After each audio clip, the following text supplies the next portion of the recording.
Yesterday in my mind seemed to take a step out. Guess I'm in now, let your edge out. To some ice-spoken, we heavy. Hey, what's up, my sweet baby? So somebody messaged me and asked me to do diabetes mellitus, aka in a black household, sugar.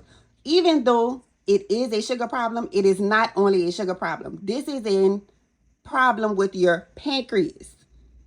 This all happens because of your pancreas. Okay, so let's get into it. DM1. This is something that you are born with, okay? Your pancreas produces no insulin. Okay, so if you are DM1, this is something you gotta blame mama and papa and great uncle them. This their fault. This their fault right here. This not your fault. This their fault. Be mad with them. For DM2, your pancreas produces insulin, but it's not enough. Okay? And this is a you. I want y'all to pay attention to that. This is a you problem. Get your ass up. You've been sitting down, binge watching shows, steady putting your hand to your mouth. This is your fault right here. I know you want to blame somebody, but you can't blame nobody but you. This is a you problem. Okay, let's break down how this is a problem of the pancreas. So, when you eat food, what happens is the food goes into the stomach, and then the stomach converts that food into glucose. That's sugar. Okay. Now, what is supposed to happen is that glucose enters into your bloodstream. We're going to call this the bloodstream. Okay. Now, that is supposed to trigger your pancreas to produce insulin. That's what's supposed to happen. But if you have DM1, remember, something you're born with, you don't have any insulin for the pancreas to release. Now, if you have DM2, you have insulin, but it's not enough. It's not enough insulin. So what happens is all of that glucose, all of that sugar builds up into your blood. It can't go into your cells. It can't go into your muscles. It's literally just in your blood, which means you now have a high blood glucose, high blood sugar, hyperglycemia. You got too much sugar in your blood, baby. That's what they mean. Okay? Now, let's get into the signs and symptoms. For DM1, your eyes, blurry vision. I don't trust going off that all the time because if you're like me, your eyes bad as hell and my vision blurry 24/7. Okay. Also, the 3 P's, you use those for both. The 3 P's are polyuria, you're pissing like hell. Polydipsia, you're thirsty as hell. And polyphagia, you're hungry as hell. 24/7. That's your 3 P's. Okay. For DM1, you got a small back because you're losing weight. Okay? For DM2, your back big as hell.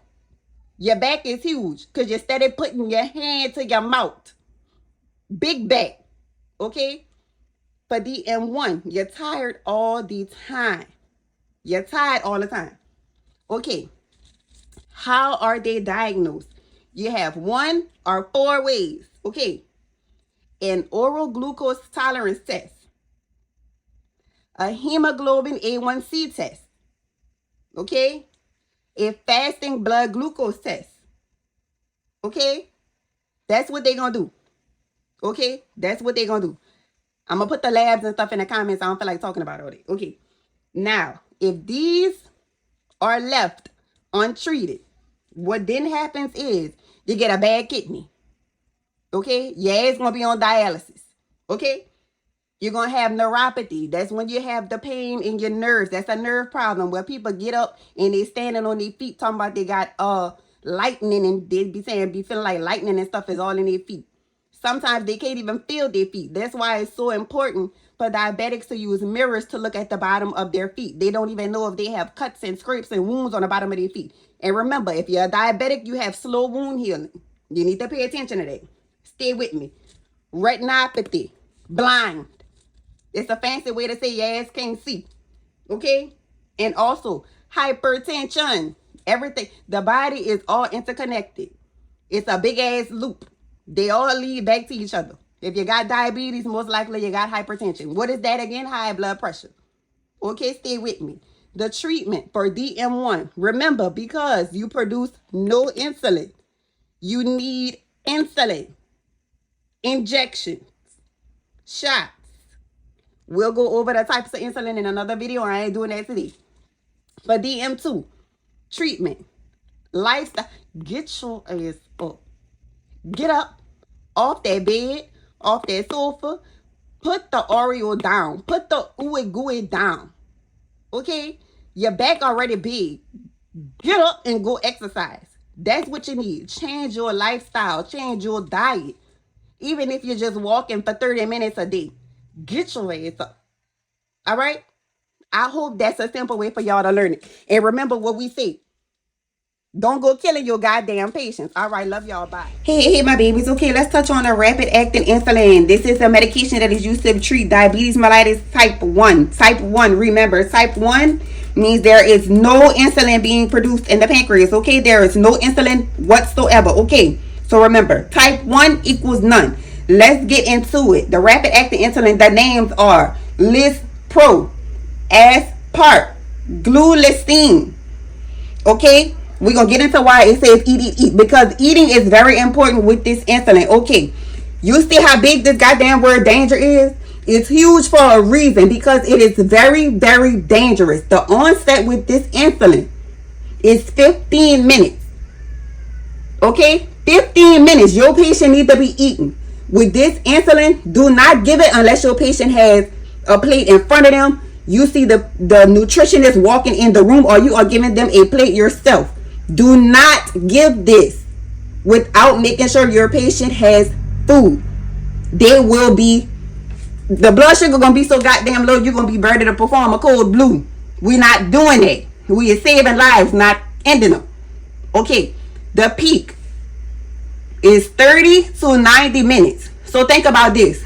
If the peak is 30 to 90 minutes, you didn't give this rapid acting insulin, which the onset is 15 minutes, and it done been 60 minutes. What you think your patient gonna look like when you go in that room? Cold and very clammy. Okay? Freezing, shaking, sweaty and wet as hell. That is a horrible sign. Also, if the blood glucose is 70 or less, we are not giving this medication. They will bottom out. Hypoglycemia, cold and clammy. That is not what we want to do. Okay? It is a rapid acting insulin. This means the duration is only 3 to 5 hours. That is not a long time, my babies. That is not a long time. Usually this is given because somebody has an extremely high blood glucose, and we need to drop it fast. We need to get it down, or at least try to taper it down and control it better. Okay? That is what this is. Please remember, move your ass with this insulin. It is important. Move your ass. Make sure your patient is eating. Okay, remember, we're trying to save a life and save our license. Okay? That's somebody grandma. That's somebody grandpa. That's somebody uncle. That's a family member. We're trying to help them. Okay?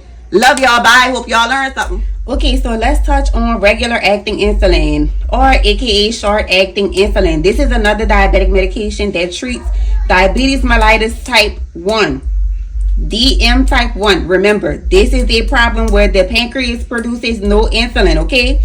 So you have to give insulin. Okay, with regular acting insulin, notice the names. You notice the R's in regular acting insulin. Novolin R, Humulin R. They always have the R at the end of the insulin. This insulin comes in a syringe, vial form, and it also comes in the pen form. But it will always have this R on it. Okay, you need to make sure you're paying attention to that. Now, with regular acting insulin, this is the only insulin that is IV compatible. Okay, the only one. Don't let nursing school, don't let NCLEX trip you up. No other insulin can be given in IV. Only regular insulin. And when I say given IV, I mean it is able to be pushed IV, or it can be IV piggyback. Okay, so please remember, it is the only insulin that can be given IV.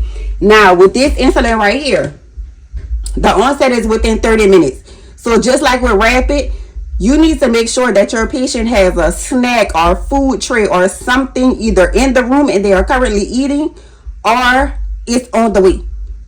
The onset is within 30 minutes. Okay, so you need to make sure that your patient has food available. Okay, now the peak. Let's get into what the peak means. The peak of regular acting insulin is 2 to 4 hours. So for example, let's say you check your patient's blood sugar, right?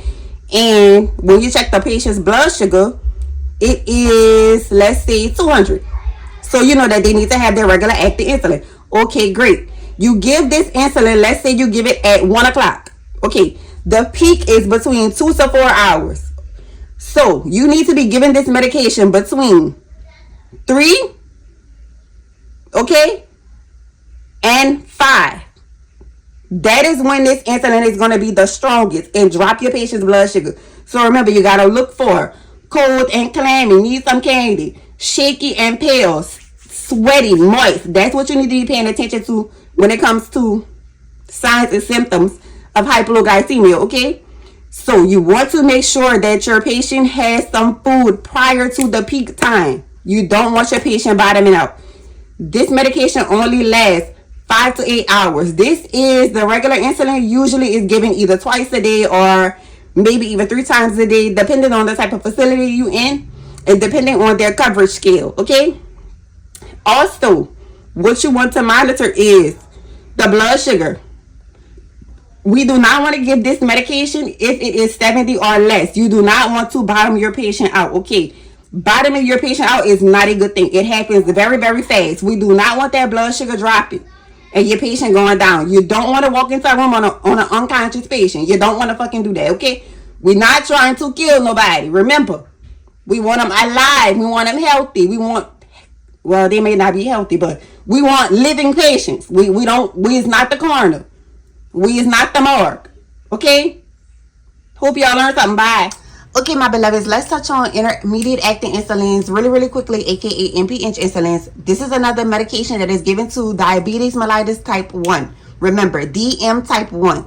Remember, that is a birth problem. There is no insulin in the pancreas. You are born with this condition, okay? So let's get into it. Humulin N, Novolin N.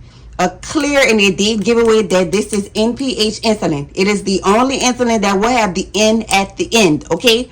Humulin N, NPH. Novolin N, NPH. This is the insulin that is normally given twice a day. A lot of times it's given in conjunction with a regular acting insulin. And remember, it is never given IV. The only insulin that you can get IV is what? Regular acting insulin, okay? Now, this one here is normally drawn up in the exact same syringe, but pay attention. You want to draw this medication up clear to cloudy. Clear to cloudy, okay? Never cloudy to clear. You always want to draw up your regular first, and then you draw up your NPH. Clear to cloudy, okay? That never changes. That is always the same, all right? With this one, your onset is within 2 to 4 hours. Your peak is with 4 to 12 hours, and your duration is about 14 hours, okay? And remember, I stated it's given twice a day. With this medication here and any other insulin that you're going to give, you need to make sure that you are monitoring for what? Hypoglycemia.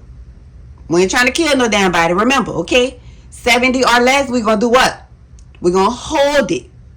70 or less, we're going to give them a juice. We're going to give them something sweet. We're going to make sure they're eating. If they cold and clammy, they need what? Some goddamn candy. We're not trying to kill nobody, okay? You always want to monitor their blood sugar prior to giving them insulin, okay? I don't care if it's Lantus. I don't care if it's a long acting. Monitor it first. Get in the habit of it because you don't want to make minor mistakes, okay? Because some patients, they may not be looking cold and clammy. Some of them, their body may be used to regulating low. We don't want that, okay? We don't want that. Get in the habit of always monitoring your patient prior. Always check the blood glucose prior, okay? Cold and clammy, need some candy, all right? 70 or less, we're going to hold it. We're not going to goddamn give it. Clear to cloudy. That is big on NCLEX and that is big on nursing exams, okay? That is NPH in a nutshell, intermediate acting insulin. Love y'all. Bye. Okay, my beloveds, let's touch on our last insulin of the series, our long-acting insulin. Remember, this is a diabetes mellitus type 1 medication.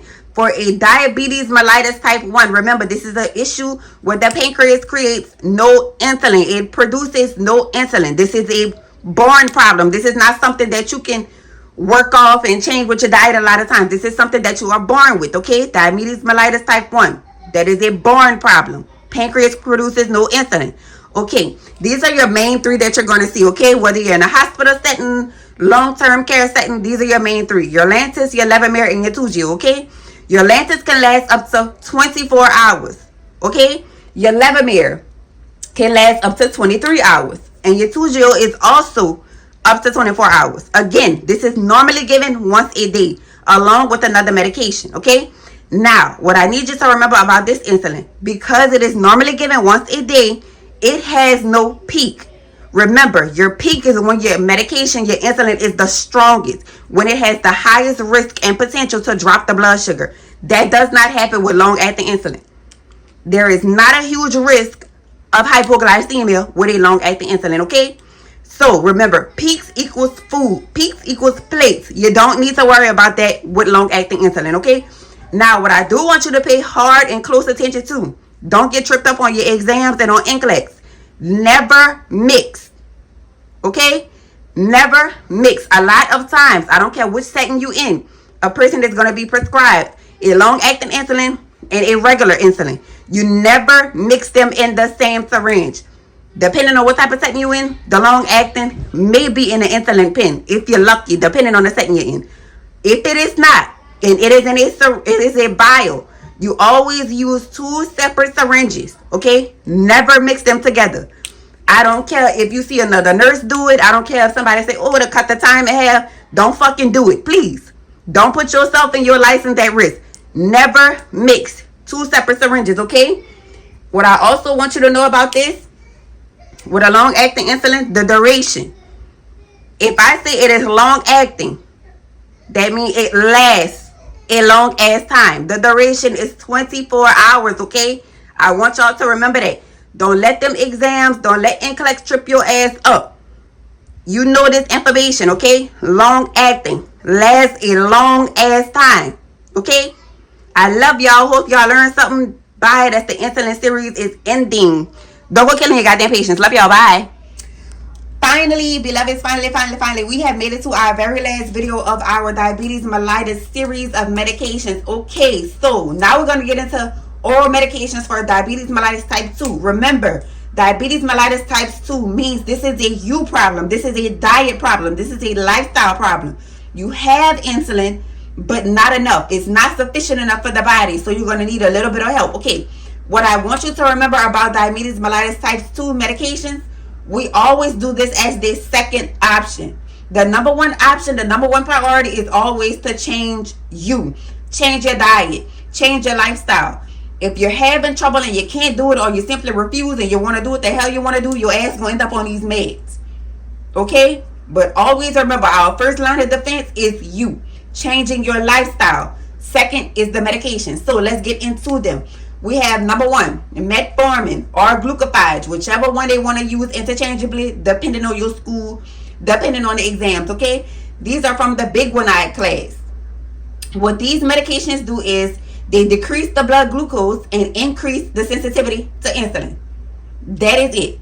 So the little insulin that your pancreas does produce, it increases your body's sensitivity to it so that it feels like enough, okay?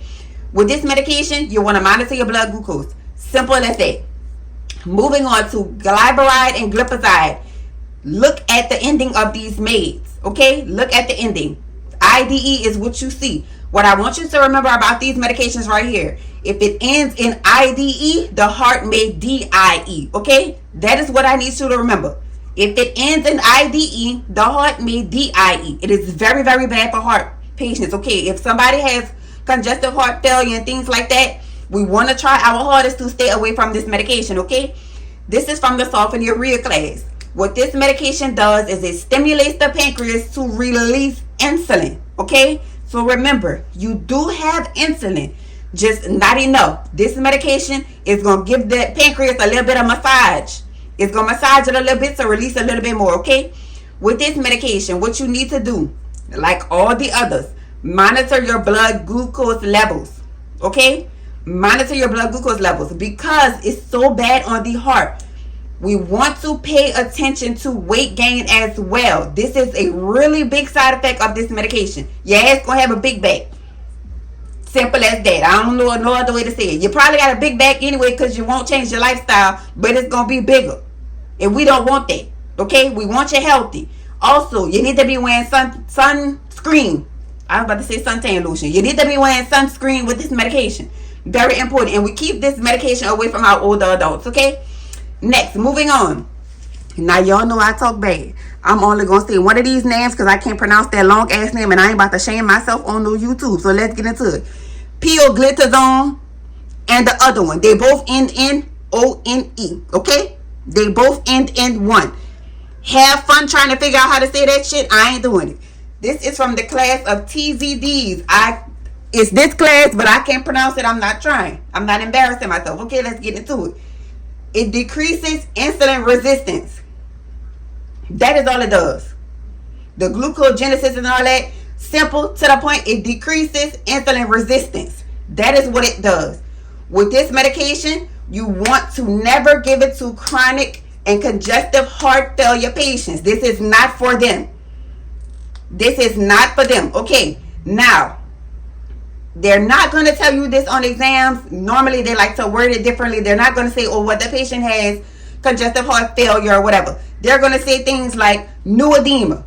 That means new fluid. Okay? They're going to say, of course, they're not going to say rapid big bag. That's what I'm going to tell y'all. But it's rapid weight gain. If they've gained between 2 to 5 pounds and it's only been a day or two, that's a goddamn problem. That is horrible. That is dangerous. Okay? Worsening crackles. Not the same crackles that they came with that you assessed already. Worsening means there's more fluid building up in the lungs. Okay? We want to pay attention to that with these patients. And finally, to our last one. Acrobose and Precose. What they sound like. Gross. They end in O-S-E. Okay? This class is the alpha glucosidase inhibitors. Y'all know I talk bad, so it's not going to sound right, but that's what it is, okay? What this medication does, it decreases the blood glucose by stopping starch from turning into sugar. That's what this one does. And remember at the beginning, I said Acrobose and Precose sounds like gross. I feel sorry for your ass because you're going to have a whole lot of gas and you're going to be shitty. Or diarrhea on a test. This medication, that's why it sounds like gross. A whole lot of gas and you're shitty as hell when you're taking this, okay? This medication, you want to monitor your diet is really, really important. So, your diet needs to be low in sugar. Low in sugar. Okay? Low carbs and low calories. I know it's hard. I know it's cheaper to just go buy the canned foods and the box foods and all of that. You got to pay attention to your labels. You need to be reading your labels. It is very, very important. And also your feet. Baby. If you're diabetic, you know you have slow wound healing. So, if you're not checking your feet on the daily, that is a problem. How are you going to know if you have cracks and tears and ulcers at the bottom of your feet? Because 9 times out of 10, your nerves is dead and you can't even feel it. You need to be checking the bottom of your feet every single day. Don't let them exams say once a week, every other day, every day. Okay? You need to be checking your feet. Also, if the problem is making sure you don't have no injuries to your feet, you can't be wearing no open-toe shoes, no sandals, no flip-flops, no heels. Okay? Also, going to the nail shop. Ladies, men too, they, them, whatever you identify as. We love pedicures. You love for your feet to be clean. Let me tell you something. You can go get your pedicure. Don't you let them damn people be scrubbing and removing your calluses. That is terrible. Do not let them do that. If it is that bad, you need to be taking your ass to a podiatrist. Let them do it. You don't do it and don't let the nail shop do it, okay? And don't let the homegirl and them do it either. That's dangerous. All right. Also, with these medications, I want you to remember, okay? I need you to know. You never want to take a whole bunch of medications along with these that have iron, calcium, or antacids. AKA all over-the-counter medications you need to stay away from when you're on this. Because all over-the-counter medications have iron, have calcium. So you need to stay away from them, okay? Also, the reason you want to stay away from these type of medications is because it's going to block the absorption in the stomach, okay? Also, no alcohol. You shouldn't be drinking with medication anyway. So I don't know why I got to say that. But it's important. They like to put it on NCLEX and they like to put it on tests. No alcohol with any medication. That's always the wrong answer. Don't take no damn alcohol with it, okay? This is our final video of the diabetes mellitus series of medications. I really hope y'all learned something. I hope I say something that helps it stick, that makes y'all pass these exams and go into NCLEX confident. I promise y'all have this. Y'all are going to be amazing nurses. Y'all are going to pass them classes, pass NCLEX. Y'all got this, and I can't wait to see y'all in the nursing world. All right, I'm tired. Gotta go. Love y'all. Bye.